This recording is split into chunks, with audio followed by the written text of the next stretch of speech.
Okay. I'll say. I can't see it. Let's go, girls. Kim Emmen is in. The bombshell has just dropped. Willem Greve will not be jumping for Team NL, and Kim Emmen is coming in on the team. How do we feel? Sam, how do you feel about that? Yeah, I think like she has plenty of team experience and plenty of form. It's a great opportunity. Look, I'm not going to get into too much detail as to whether that strengthened the team, but there is a case. There will be people out there saying, that could be positive. Like we just haven't seen the full form of Grand Dorado, whereas Kim's been solid. But I think it's more going towards stories rather than predictions and performance. Kim Emmen is going to be an Olympian in the sport of show jumping. So you're looking for those all the time, because we're going to talk about, Swiss teams with Gerda Fuchs, Schwitzer. We're going to talk about Swedish teams with Rolf Joran Benson, Henrik von Eckermann, Peter Fredriksson. Very decorated, very experienced, all-star teams. I think it's great to see new talent coming into the top level. So she's in. Yeah, I'm really excited to see her. And we've talked about this a little bit before we came on, but what we're looking at tomorrow is we just need 10 teams. From the 20 that are jumping tomorrow, 10 teams are going through to the final. So, there is very little, it's only 50%. There's very little room for error. So there will be pressure on her. And what I think is incredible is Kim's coming in very late into the game. I don't think she woke up this morning thinking she was going to jump in Olympics tomorrow. And I think the way she copes with that is going to show us a lot. I'm excited for them, if I'm honest. I'm disappointed for Willem, like on a human level. I think having missed Herning late with injury, his own injury, if I'm not mistaken, wasn't it? Like a shoulder or something. At a time when Grand Dorado is in really, really good form. For him to come out now, all we've got is that statement tonight, which is kind of suggested is a pretty late decision. So like on a human level, I think that's hugely disappointing for someone, and you're kind of conscious of that as you're discussing it, that like you're talking about someone who's sitting there tonight, having, almost certainly been going to the Olympics at one point and is now not going. The flip side is Kim Emmen coming in. I think is a really exciting thing. Again, on a human level, pretty cool to not feel like you're going and to be brought in. On a performance level, this is an amazing old Dutch 6 months. Like who thought roller coaster? Who thought we ended up here with this Dutch team? If you pick this team in late last year, it was Monaco and Beauville as the main men, and you were looking for one more. You then potentially saw Highway, I would argue, step in Setogenbosch, and then it felt like you had three. Then you began to hear it's not going to be Highway, it's going to be Grand Dorado. Then you watched Grand Dorado, and that form kept kind of falling away. It wasn't really there. I think they kept it to one. Was it only one down? I think in the first round in Aachen. I think it was nearly enough fence at Aachen for Grand Dorado.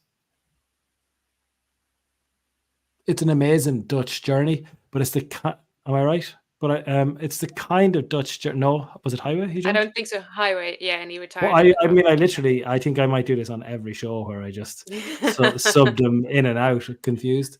But where I'm going with that is, if you were to have picked this at any point in the last 6 months, I think most people would have struggled to come up with Beauville, Uricas, and Imagine. But it's also the kind of profile in a sport as open as this. And Imagine's record is a 160 record, and outside of Monaco last time out, it's not a bad 160 record. There's a lot of clears on the board for Kim. I think it's an interesting story. I think it's an interesting profile of a team now.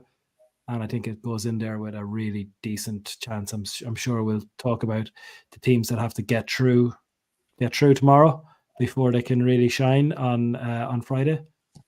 This is a team I've always been interested in. I'm more I was excited. Now I'm more interested. But I think it's a really interesting team. Yeah, and what I think is really interesting with the Dutch team is that I don't think that this was, I wonder if anything happened, because I don't see a situation where they rocked up to Paris and thought that Kim would have to sub in. They all had second string horses. They all had second horses in Paris to back up their current horses. So it must be so much. But it happens. We've seen it. We've seen, in other sports. We've seen riders there with two horses and they've not been able. I think getting any athlete to boiling point, the training that's got to have gone in, the competing and stuff like that, it happens. It's a huge opportunity. I think I would put it up there.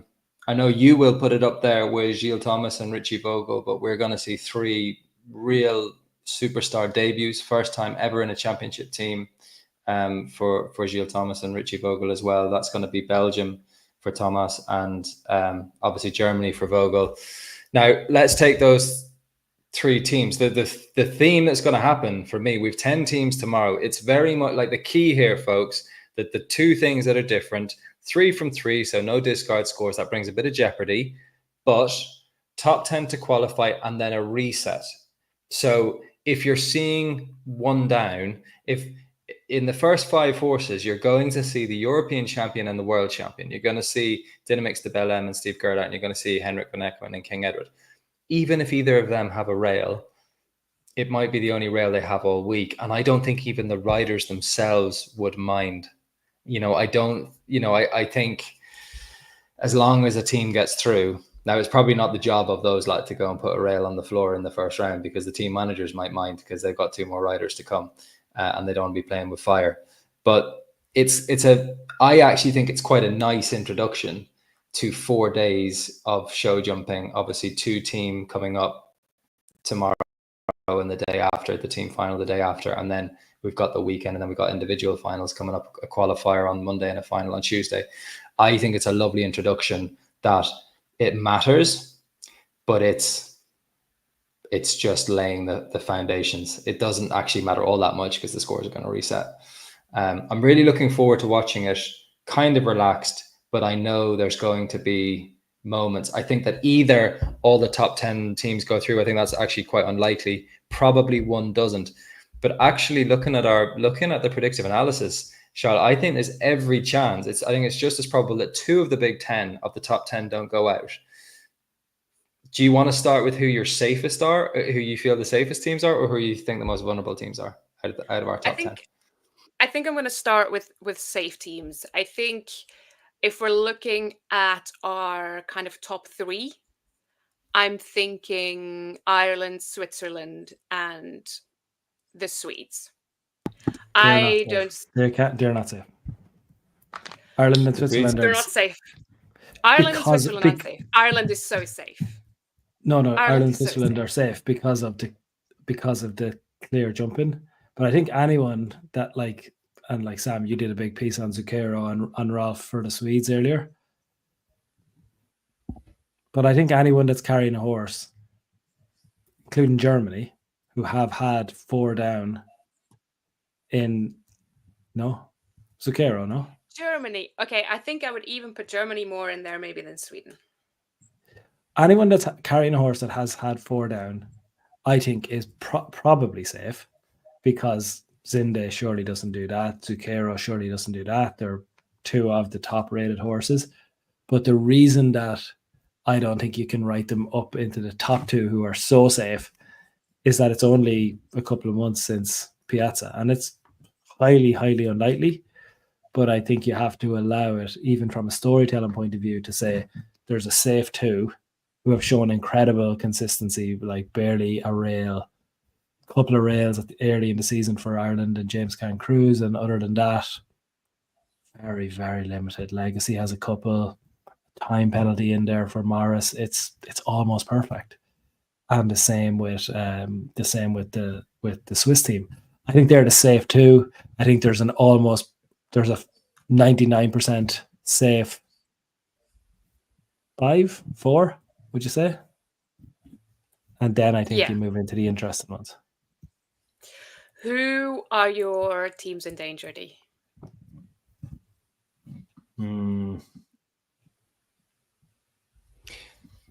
Your first shout would have to be Great Britain can't start slow. I thought they definitely showed, like Rotterdam and Aachen, it started off quite good, but they were easier round ones. But that might be kind of what we're seeing. It's really hard to judge. You do have some weaker teams in there, but it caused plenty of chaos in Tokyo the first team round. I think we saw 24 penalties qualifying,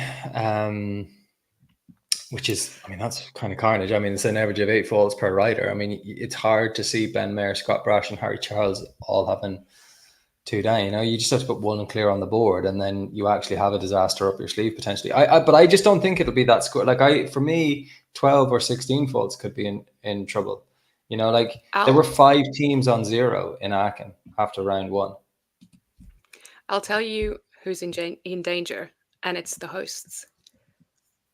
Because they have lost one of their key players after the trot up today, and they have to bring in their reserve. And I haven't, if you've listened to the preview show, I wasn't excited about the French team, and I was disappointed not to see a couple of names in there, especially as a reserve combination. And now they've had to bring their reserve combination in, and I'm worried. I'm not seeing it. I think that losing Kevin could be a big problem, could be a big issue, and they're really going to have to pull it out of the bag today, especially tomorrow, especially knowing what happened to them today, because that will put additional pressure. Just like Kim Emmen, Olivier Perrault did not know that he was going to be jumping tomorrow. He did not wake up this morning thinking he was going to have to jump in Olympics tomorrow. But here we are. So I think that's definitely a team that's in danger. But I think what serves them well is that they have the support of their home crowd there. They're going to be extra motivated for being at home. But it would be heartbreaking not to see them in the team final at their home Olympics. You know, what gets interesting is if you take the top 4 or 5, and you take the bottom 4 or 5, and you think that tomorrow, in terms of a narrative and in terms of fun and reasons to tune in and how to watch it, is really centered around the middle 10. Like, that's where all this fun and action is going to be. And you've both picked teams from that middle 10. And the Brits are quite close to the middle of the middle 10, if that makes sense. Like, I think from a top 10 win chance, from a top 10 point, you have them probably somewhere around 8-9 currently. Now, if you go slightly just to the other side of the 10, in terms of this middle group where all the action is going to happen, and somewhere in the middle of this middle 10, if that makes sense. So your top 10, so you have a safe 5 and a middle group. Jesus, I'm really butchering this, aren't I? Is this very complicated? Where I'm going is very normal. We're all used to this. I mean, anyone who's new watching might stay with me. 10 p.m. and it's mental there's maths there's a middle group. Top 5 are safe, bottom 5 are gone. Okay, I'm being dismissive deliberately just for the sake of ease here.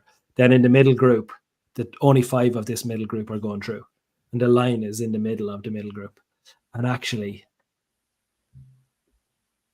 Austria, I think, and when the way to watch this is going to be watching the teams in this middle group, because that's where I think, like when you said, Sam, world champion, European champion out in the front 5, I'm almost certain as well that Romberg is going pretty much, second. Katrina Romberg for Austria is going second on Calestis Cambridge. And I just wonder if She's that first isn't. out. She's first to go. Oh, sorry, I have a Spanish rider first at the moment. Oh, second to go. Oh, I mean, I thought you meant in the team. Sorry, just in terms of even just getting started in the competition, I think Yeah, it yeah. can go straight into it. But I do expect, even if there was a random rail for Dynamix or King Edward, you kind of expect everyone else to follow in behind and all of it to work out okay. But actually, I think there's a couple of horses there, the Austrians, the Mexicans, first or second and third into the arena with Carlos Hank and Katrina Rumberg. I think actually the action kind of gets started from riders 2 and 3. If those rails stay up, if they're clears, I think you're probably talking about your two, the French and the Brits, having to make sure that they can keep that pace. And they're the reasons to watch for me. This middle group. Can anyone get sucked back in? And can anyone, like in Austria, just rise slightly above that kind of 11th or 12th with a couple of clears? I can't say. I've just been through the form guide, right? And the back of so in our WhatsApp channel, folks, and there'll be links below this. We probably get a link in the chat now. I say that like suggestive that maybe Dean might put a link to the WhatsApp group. You can't actually click on it from the chat, but can we put it in our comments now? Or maybe you can't. Maybe you can't click on it. Oh, you can. You can. But yeah, you can. I actually like, so the way it's laid out tonight, your form guide will update, by the way, but the way it's laid out tonight, thank you, Georgia, Patrick, is in order of nations, alphabetical. It's quite nice seeing, and it's got the reserve riders in there as well, thank God, because we're subbing them in as we speak. Probably the Netherlands, like Beauville, I think has 5 down in his last 3. At 5-star 160. Kim had 3 down in her last run, which was a 5-star 160. Other than that, it's very hard to see the angle. You're seeing a lot of green boxes in their last 8 runs. So that's what you've got on those form sheets. You want to go to, through past all the insights, read the insights. They're great. There's loads of insights in there. But when you're watching horses tomorrow and you're going, oh my God, what is that Belgian horse? And you haven't been following Hermitage Cologne and Gilles Thomas, and you want to see their form, it's all going to be in there, and it'll be in start order tomorrow. But it's really interesting looking at it now in team order, and it's probably France and Netherlands on paper, but really what we're betting on here and what we're talking about is just the chaos theory of 5-star 160 show jumping, and that stuff just happens. No one saw Shane Sweetenham, Alejandro in Tokyo. We didn't see that coming. No one. I want to say there was a French rider fell off in Rio. There was an elimination in Tokyo. There was a fall in Herning. Like, I mean, there's a nation, and it just goes to show the sport that, like, that's just parting of companies. That's just straight up eliminations. That's just teams straight out. So there's every chance that one team just goes out in a moment. Sorry for clicking my fingers. On penalties, though, it feels to me like, and I know from looking back at how the past championships have panned out, that's what I'm going on. But when I look at the form sheets, and when I look at Rotterdam and I look at Aachen, I'm just thinking this could be a bit more low scoring. This could be like 12 faults.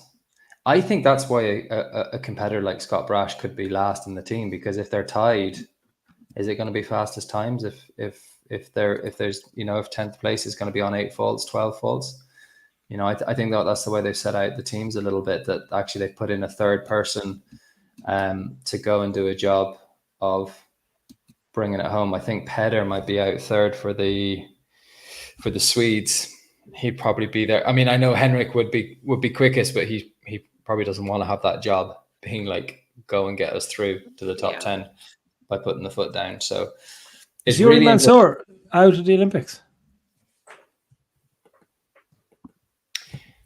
We're meant to inform people on the pod, just FYI. I'm getting Pedro Venice coming in with Nimrod Demuse.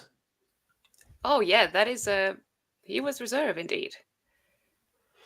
So it's a change for Brazil, but it's an interesting change. I mean, both of them are decent 160 horses, but actually, But Nimrod the Moose has Nimrod's little form of 5-star. A lot of his form is 4-star and 150, 155. coming off the back of 2 clears at 160 coming in here, but It's only 2 in 2024, I think. Correct, yeah. Their last 3 runs are 160, 2 clears, and 1 with 2 down. But other than that, Charlotte, I think it's quite interesting. Other than that, yes, all 155 and even 150, but all clear. Yeah. And like it makes it an interesting profile. Like all clear. I mean, certainly tomorrow. You told me it was 165. Is that what's written on it for it? Yeah, it is. It won't be though tomorrow, will it? Like it'll be. No. It's going to be a smaller first round, presumably, and then maybe a big second round. Yeah, you would think so. I think so. Yeah. And so who, I think it's fascinating when you're watching it and you're thinking about, okay, we're going to see some safe teams. We're going to see hopefully some exhibitions from some of the key players, Sweden, Switzerland, Ireland, and then Germany, and seeing Belgium. I think maybe who else is emerging behind them, the US. And I think there's going to be a good bit of seeing, like, trying to judge, was that a spectacular clear that maybe used up more than they wanted to use up? Was that a useful 4 faults that's going to have the horse really paying attention and thinking about the job tomorrow? I think there's going to be a good bit of that. I think it's going to be a really fascinating and engaging class to watch, and to try and get a read on who looks 100%. I'm looking for, like with the US, I really want to see where Balatinu and Ilex are, Greya. Like, it's very much getting a feel for who's ready to absolutely fire the next day and maybe didn't show too much on the first day. Having said that, when you look at what the Swedes did in Tokyo, they literally jumped 12 consecutive clear rounds before the final team day. And then they 2 riders had a rail on the last day. So yeah, you want to see horses jumping well, but you want to see enough still in the locker for the next day. Sam, who do you say, from, if we are losing one of our top 10 teams or 2 of our top 10 teams tomorrow, who do you think from the bottom half will come into the final tomorrow? Like, who would be your favorites of, say, the ones outside of the top 10 currently would have a chance of getting into the final? I'm a bit more nervous for the Netherlands. I don't know what way it's going to go. It just doesn't feel like things are going right this year, and I don't think the Beauville that we've seen at previous championships, and so you hope it could go the other way, like fresh. That kind of thing. It can go either way. It can be the catalyst to, like, suddenly everything just fired up, and from that kind of chaos came success. Can happen. I actually think Netherlands and France, I think we're too hard. I still think we're too hard on Jefferson. Like, I'm just looking at his last 6 rounds, 5-star 160, 3 clears and 3 1-downs. That's good. That's fine. That's good. Okay. Is it good enough to get a medal? Like, of course, Romeo would have to really fire. Dallas Vegas Petit's come in for Ben Mayer. In case you didn't know, Point Break is not in for Ben. It's Dallas Vegas Petit. But that's a good combination. That's a combination we were excited about at the start of the year. I think we probably would have said that was probably the horse that was going to come to Paris if we were asking at the start of the year. So, can I make a case for a couple? I think I found a couple of big chances of staying in or going out. Of the people that I think you're both right on France, but on France and the Brits. I mean, you're kind of going back towards the Brits. No, I'm saying I think we've been too hard on Great Britain. I do. I think we're over. Because you're looking for stories and you're looking for angles. Guys, have a look at this in the form guide. Look at the Brazilian form. Do you have the Brazilians currently in your top 10? Yeah, 10th. Yes, they're 10th. They're 10th. Okay, well, I won't spend too long on them if we all agree that they have a good chance of getting in. But, like, look at Primavera. Like, it's all at 160, and it's It's good. It's good. Look at that. Major like, Tom is the weak link on paper, but we know how excited we were about Major Tom 12 months ago, and if yeah. we know He's there's anchor class man in as well. there, yeah, we know there's class. We know the horse has talent, and we know the rider has talent. Okay, now look at Nimrod, who's just come in. Okay, so, and then I'm going to bring on to my next team. Jesus, look at Nimrod now. Like, it's a good record, isn't it? Yeah, he's So very Yuri's out. consistent. Yuri's Go out. go back a page to. No, I want to bring you on to. Can I just bring you on to Canada before I do that? Because I think there's something here in the Canadian team as well. Like, Aaron Ballard is not on a bad record.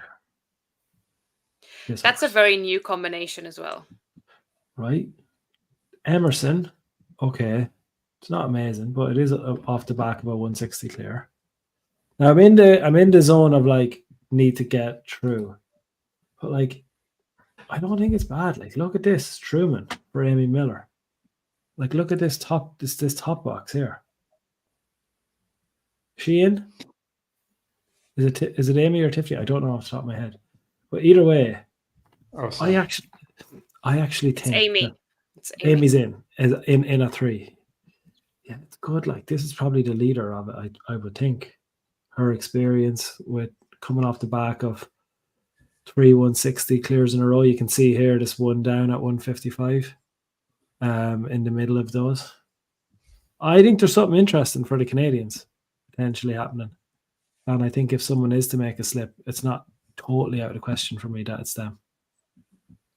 I was really excited about the Mexicans, and unfortunately with Andres Azcaraga's withdrawal, I'm not feeling it as much. Like Andres and his horse were double clear in Aachen and, helped them finish second there. And to lose them is a big loss, I think. I was really excited for the Mexicans to do well. But now I know that Romeo and Federico Fernandez have a lot of experience, so I think that'll help. They won't be in any trouble for the pressure or anything like that. But I don't think their form is there as much as Andres's was. So I was really repping them. They would have been my favorites from outside the top 10 to come into the top 10.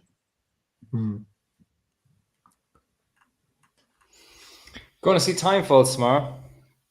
Looking back to Tokyo, Sweden were on 0, Belgium on 4, but because they had a 1, a 1, and a 2. So 3 clear rounds, but just time penalties for each combination. Germany did the exact same, 4 penalties for the team, but it's because Andre Thimi and DSP Chikaria had a time fault, so did Killer Queen, and Maurice Tebel Dondier had 2 time faults as well. So we're going to see a bit of that. Is that just because the only real important thing is to jump clear and to not flatten them? Not it's a long week of jumping. Now, having said that, in Tokyo, it was the second competition, so they'd already some of them. Kelon Deuce had already been in a jump. No, he hadn't been in a jump off. He'd been in round 2, finishing the top 10. But yeah, it's interesting. I just can't. I think it's just going to be a little bit tighter scoring than people think. But we'll see plenty of people with time faults, and then there'll just be a bit of pressure on those number 3 riders. Be one of those kind of simmery ones. But I think we're looking for stories where there may not be any, but something will probably happen at some point, and we'll all gasp. And that's kind of it. I think it's going to be a great competition. Like something always happens at a championship. Like it's, if it's the pressure for the riders, or the jumps are always completely different than in any other venue. Like they're specially designed for the Olympics, something horses have never seen before. Some horses might, like the first time that they see something like that, might take a disliking to one of those, and that might cause a slip up. And with no drop score, that counts, and that can be a big decider. So I think we're definitely going to see something, whether it be pressure for horses or riders. Something always will happen, and it's going to be so exciting, and I can't wait. Certainly, sometimes some of the big news happens just before it. Like tonight is a night of big news, I think, Willem Greve being out of his second championship, close to the championship, is a huge moment. I think Yuri Mansour not jumping at the Olympics is another huge moment from a Brazilian perspective. Pedro Vinícius, of course, hugely experienced with Nimrod, used to jump in 160, used to jump in clear.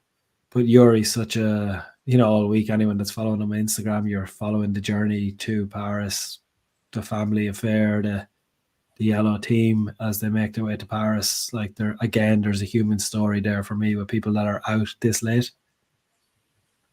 I think you touched on something at the very start, Sam, as you said, you can't really find stories that aren't there. Charlotte mentioned the home nation. And there was another big story, of course, off the pitch, and Kevin not making it through that horse inspection. I think you're right, Charlotte, when you talked about the potential for a little bit of uncertainty, maybe around like what happens there now. You would expect it's fine in terms of finishing in the top 10. But yeah, that's actually where I'm drawn to. I'm drawn to the French, the Brits. And again, sometimes that makes you look very silly very quick because they've much higher rated horses and they're but much more the riders will be much more used to jumping in this atmosphere. But if you're trying to find some stories in that middle 10 as I'm talking about, I think you've both identified two ones to follow there. I know, Sam, you kind of have gone back on that a little bit to say we're being too hard on the Brits, but I think there is something there. I think that Romeo would have a much better round 2 clear rate than he would round 1, and we've seen plenty of that's in his career. He's up at 58% in round 2, which is very high. He's down below 50% in round 1. So I don't but the rideability, I think particularly with King Edward, I think Henrik is going to glue on shoes, and that's a big, Henrik is some man to change stuff. He is the bravest.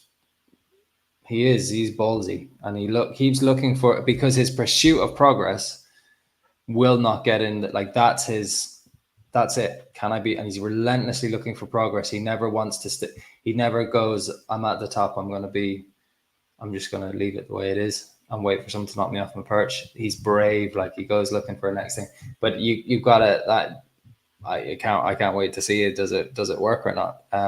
So he's obviously not going to be taking a huge gamble. He's obviously been trying and experimenting with this in warm-up rounds and stuff like that. But that'll be one thing. The rideability of James Cairn Cruz, he's definitely a horse who promised the world.